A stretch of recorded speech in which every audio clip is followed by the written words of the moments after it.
Ang 5 lugar madalas puntahan sa lalaking narcissist. Alamin at panoorin. Ayon sa psikolohiya, ang mga lalaking mataas ang katangiang narsisistiko ay madalas pumunta sa mga lugar na nagbibigay sa kanila ng narcissistic supply. Ang supply na ito ay ang atensyon, paghanga, kapangyarihan, kontrol, at patunay na mas nakatataas sila at feeling sila ang pinakagwapo sa lahat na tao. Narito mga karaniwang lugar na madalas puntahan at gustong-gusto ng isang lalaking narcissist batay sa kanilang psikolohikal na pangangailangan. 1. Mga marangya at eksklusibong lugar, high-status venues.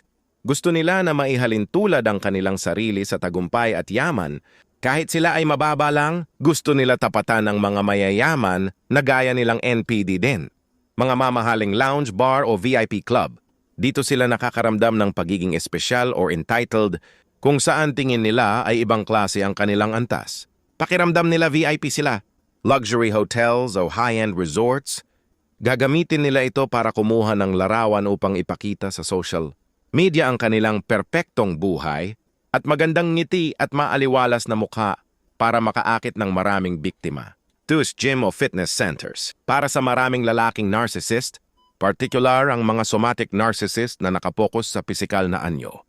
Ito ay perpektong lugar para magpalaki ng katawan nila, magagandang braso na nagpapatingkad ng pagkalalaki nila, magsalamin, at makakuha ng paghanga sa kanilang panlabas na anyo. Dito rin sila nakikipagkompetensya. Sisikapin talaga nila ang makuha ang perpektong hugis ng katawan para patunayan na mas malakas o mas magaling sila kaysa sa iba. 3. Social media at online platforms, virtual space. Ang pinakamalaki at pinakamadaling tambayan ng narcissist sa modernong panahon ay ang internet.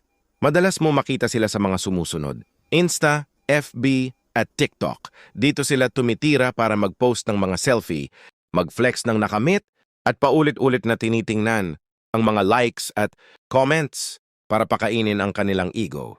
Nauhaw-uhaw sa papuri at paghahanga. 4. Trabaho o mga profesional na seminar, spaces of power. Naaakit ang mga narcissist sa mga lugar kung saan maaari silang mamuno, mag-utos o maging sentro ng atensyon. Mahilig mang-agaw ng panandali ang posisyon, lalo na pagkilala niya ang nagho-host ng seminar o pagpupulong sa harapan ng entablado o corporate, conference, o kung saan pwede silang magtalumpati, makipagdebate, at magpaimbento ng imahe ng isang matalinong eksperto. 5. Saradong sasakyan, isang psikolohikal na trap kung meron man sila nito. Ang loob ng umaandar na kotse ay isa sa paboritong lugar ng narcissist kapag kasama ang kanilang walang kaalam-alam na bagong biktima. Dahil walang ibang nakakakita at makarinig, walang takasan ng kausap, dito nila madalas ginagawa ang pang-aabuso, lahat na pwede nila gawin, lahat nilang mga gusto ay walang makapagpigil. At huwag kalimutan i-save, like, follow and share Yako for more NPD series AI mode version. God bless.